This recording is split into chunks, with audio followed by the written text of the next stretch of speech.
Assalamualaikum warahmatullahi wabarakatuh. Salam sejahtera untuk kita semua. Kami dari kelompok 1 Manajemen Piutang Negara kelas 402 yang beranggotakan Anita Purwaningsih, Faizat Renaldi Akbar, Natania Yosiana Raisa, Rengga Eka, dan Riza Toha akan mempresentasikan mengenai definisi dan klasifikasi piutang. Yang pertama adalah definisi piutang. Piutang adalah klaim pada konsumen atau pihak lain atas uang, barang, atau jasa. Nah, piutang itu sendiri dibagi menjadi dua macam.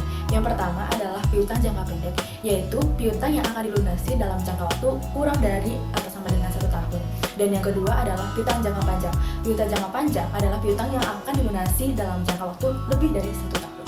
Berikut adalah definisi dan klasifikasi piutang negara berdasarkan UU Nomor 1 Tahun 2004. Perbendaharaan negara, Pasal 1, Butir 6. Yang dimaksud dengan piutang negara adalah jumlah uang yang wajib dibayar kepada pemerintah pusat dan atau hak pemerintah pusat yang dapat dinilai dengan uang sebagai akibat perjanjian atau akibat lainnya berdasarkan peraturan perundang-undangan dan akibat lainnya yang sah. Kemudian yang dimaksud dengan piutang daerah adalah jumlah uang yang wajib dibayar kepada pemerintah daerah dan atau hak pemerintah daerah yang dapat dinilai dengan uang sebagai akibat perjanjian atau akibat lainnya berdasarkan peraturan perundang-undangan dan akibat lainnya yang sah. Kemudian kesimpulan, yang pertama yaitu kewajiban bayar kepada pemerintah, yang kedua dapat dinilai dengan uang, yang ketiga hak pemerintah, yang keempat disebabkan peraturan, perjanjian, atau sebab apapun yang sah.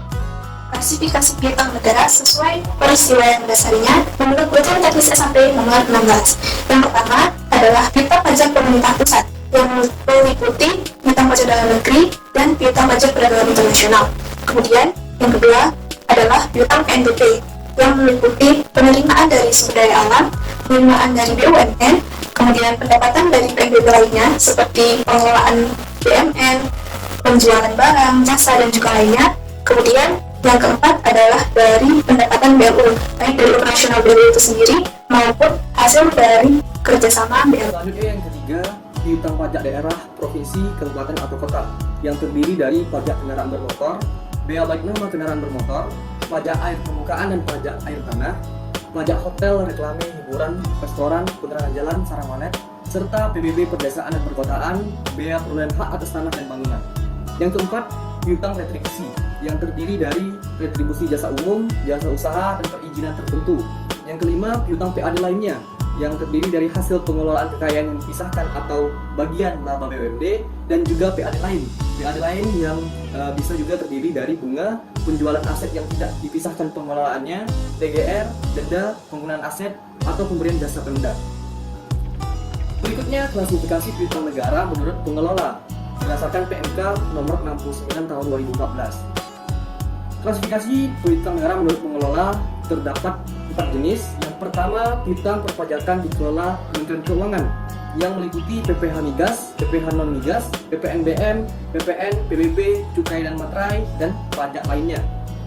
Yang kedua, piutang yang dikelola oleh kementerian atau lembaga yang terdiri dari piutang PNBP sumber daya alam non migas, piutang PNBP lainnya, piutang tagihan penjualan angsuran, piutang tagihan tuntutan perbendaharaan atau tuntutan ganti rugi, piutang dari kegiatan operasional badan layanan umum, belanja dibayar di muka atau uang muka belanja, piutang pelaksanaan putusan pengadilan yang berkekuatan hukum tetap, piutang berdasarkan peraturan perundang-undangan, dan piutang lainnya yang dikelola oleh kementerian atau. Kemudian yang ketiga yaitu piutang yang dikelola oleh BUN, dilakukan oleh PPA BUN.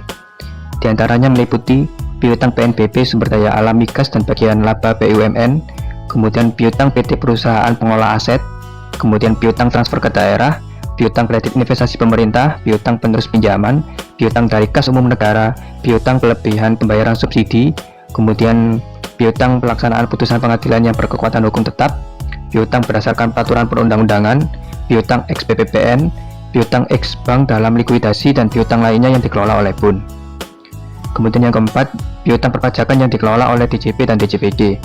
Yang pertama yaitu piutang yang ditangani oleh DJP, meliputi piutang pajak PPh non migas, Pasal 21, 22, 23, 25 orang pribadi, 25 badan, 26, dan Pasal 4 ayat 2. Kemudian piutang pajak PPN dan PPNBM, piutang pajak PBB dan PPHTB yang meliputi perkebunan, kehutanan, pertambangan maupun sektor lainnya.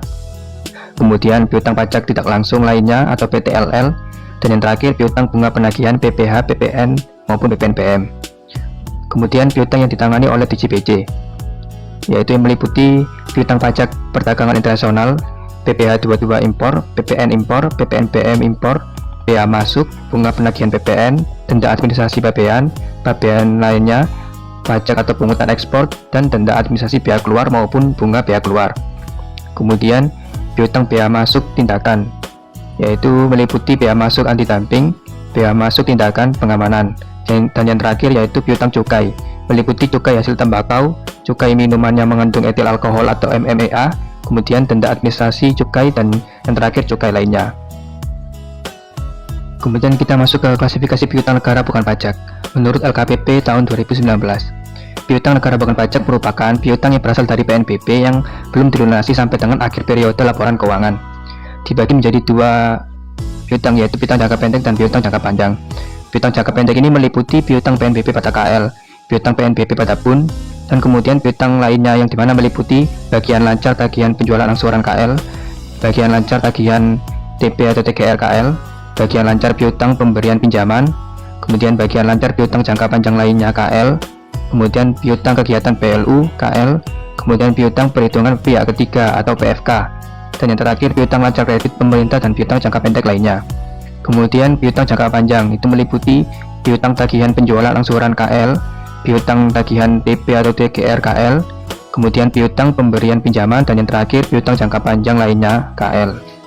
Sekian dari kelompok kami, mohon maaf bila ada salah kata. Terima kasih. Wassalamualaikum warahmatullahi wabarakatuh.